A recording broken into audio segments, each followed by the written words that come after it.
ولا تقولن شيء إني فاعل ذلك غدا إلا أن يشاء الله واذكر ربك إذا نسيت وقل عسى أن يهديني ربي لأقرب من هذا رشدا ولبثوا في كهفهم 300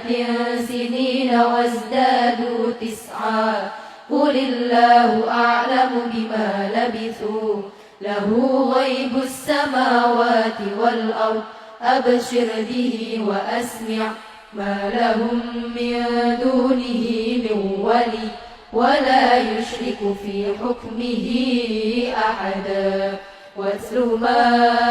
أوحي إليك من كتاب ربك لا مبدل لكلماته ولن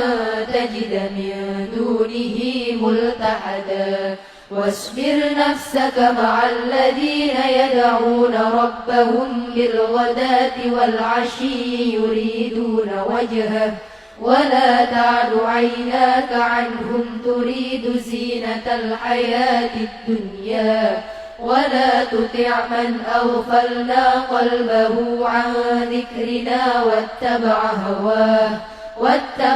هواه وكان أمره فرطا وقل الحق من ربكم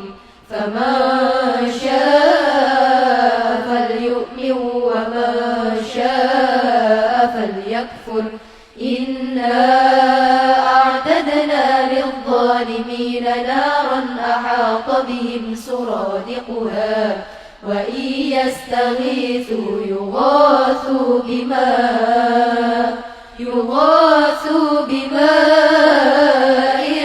كالمهل يشوي الوجوه بئس الشراب وساءت مرتفقا